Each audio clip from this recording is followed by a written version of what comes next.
What is going on, everybody? I am back today to talk about a film that was released in 2023, and this is a French-Canadian film. And a lot of times when I'm looking for movies to watch and review for you guys, I'll go on Letterboxd and look at some lists of people's favorite films from like a previous year to hopefully stumble upon something that I might not have heard of before. And I had not heard of this movie at all, but after going on Letterboxd and reading some reviews, this thing got a ton of praise. People absolutely loved it, and as soon as I read the plot description, I was like, this is 100% my jam. This is disturbing, it's compelling, it's thought-provoking. I have to check this movie out, and the film I'm going to be discussing with you today is Red Rooms. Red Rooms is directed by Pascal Plante. The high-profile case of serial killer Ludovic Chevalier has gone to trial, and Kellyanne is obsessed. When reality blurs with her morbid fantasy, she goes down a dark path to seek the final piece of the case's puzzle. So, as I said, I was very excited to watch this movie. Thought the plot description sounded super interesting,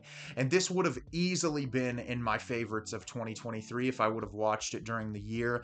This movie is compelling, it's disturbing, it's thought-provoking, it has incredible performances, and honestly, if I was going to compare this film to any director's work, it would probably be Michael Haneke, who has directed films like Funny Games and Caché. Just an incredibly talented director that I really respect a lot. And what I love about Michael Haneke's movies is the way he looks at specific subject matter and critiques it. And this film was very similar, especially in its visual presentation and what the movie would allow you to see versus what it restrained from you. And I'm really excited to tell you about this film today. So at the beginning of the film, we're introduced to Kellyanne, played by Juliette Gariépy, and she is going to this trial of this serial killer. And we see her sit down in the back row, and they're giving the information about this serial killer and that he has been convicted of murdering 3 young women who all fit a very similar profile. They were all, I believe, between the ages of 13 to 15, and he filmed these brutal sexual acts and murders on camera. And they found 2 of the 3 of the girls' tapes, and they see a man in a mask, and they can see the eyes, but they can't 100% make out whether or not it's him. And so the trial is bringing in the families and trying to figure out whether this man has committed the murder. And we go home with Kellyanne, and she lives a very strange life. Her apartment is always dark. She doesn't ever turn her lights on. She has a computer with dueling monitors. She plays a lot of online poker, and she wins a lot at online poker. And she also is a model, and we see her do her day-to-day routine to where she goes and sleeps outside of the trial so she could be one of the first people there. And we find out she has kind of a sickly obsession with this trial where she is looking into specific information and getting a hold of things that we're not 100% sure how she is able to get a hold of. And shortly after, we're introduced to Clementine, who is also attending the trial and is obsessed with the serial killer to the point where she said she has looked in his eyes and is able to tell that he has not committed the murder. And so the two of them start spending a lot of time together, and the film is us trying to figure out why Kellyanne is so obsessed with this case, why she is attending this trial in the first place, and did the man actually commit the murders that he has been accused of. So as I said, this movie is nothing short of spectacular. I was on the edge of my seat for the entire almost 2-hour runtime of this movie, and it's just remarkable what is pulled off here. For starters, the lead actress, Juliette Gariépy, who plays Kellyanne, is nothing short of incredible in this movie. She is an enigma of a human being, and as you're watching the film, her performance gives you little insights into who she is, but some of the wild and crazy stuff that her character does in this movie, I never would have expected. And her performance is just remarkable. She is so stone-faced through most of the movie, and when she lets you through to her truly deranged side, it's really incredible how much she shifts in just the eyes. It was remarkable just to watch the cameras close up of her, and I really just can't wait to watch more movies with her involved in them because she was fantastic. The entire cast in this movie is incredible. It's really interesting because elements of this sort of reminded me of last year's Anatomy Anatomy of a Fall, because there's like a trial going on, and a lot of it is cold, calculated footage of this trial going on and kind of the back and forths.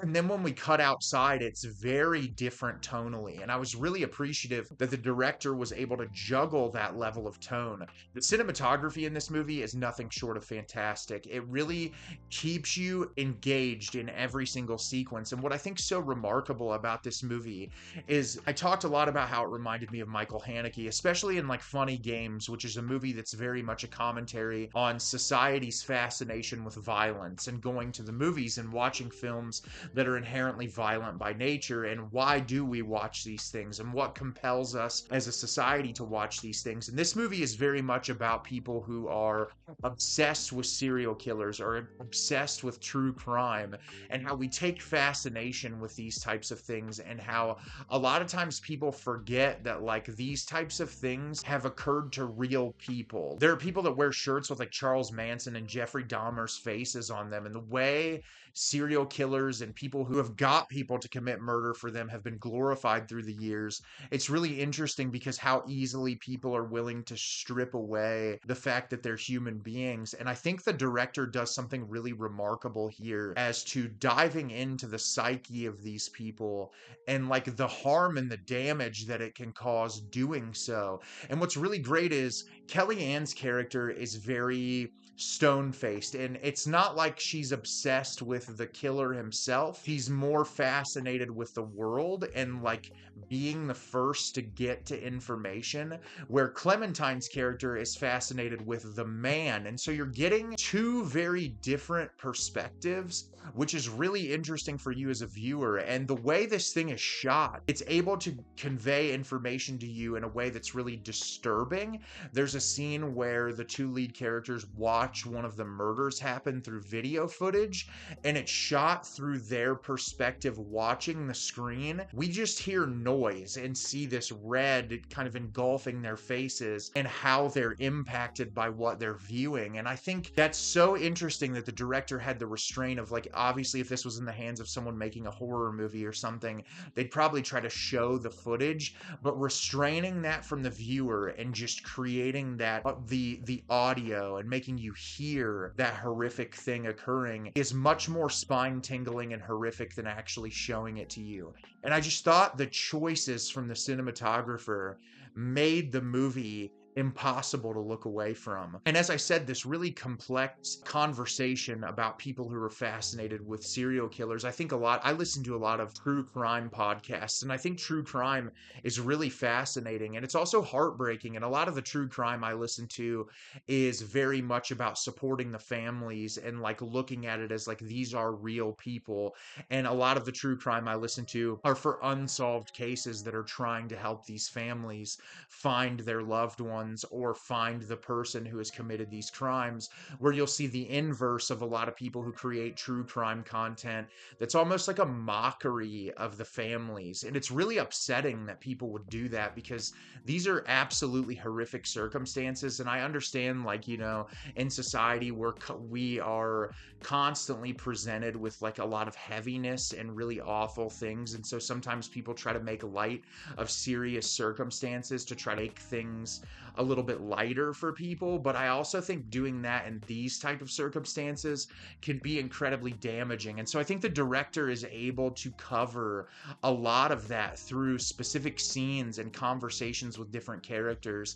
And there was just not a moment in this that I wasn't hooked to the screen. The last 15 minutes of this movie is wild. I did not expect the direction it was going to go in, and my jaw was on the floor by the end of it. And this movie is remarkable. I wish it would have got a lot more attention last year, and I hope if you get the opportunity you can check this out. It is remarkable. It is incredible. It is one of my favorite things I watched from all of last year. So have you seen Red Rooms? Did you love it? Did you hate it? Leave me a comment down below. Let me know what you thought. I thought this movie was absolutely incredible. I have not stopped thinking about it since I watched it, and I'd highly recommend you check it out. As always, if you can like the video and subscribe to the channel, helps me out a lot and lets me know the type of content you're looking for. I'm always putting out new material and look forward to getting more out for you in the near future. And as always, everyone, thank you so much for watching, and have a great rest of your day.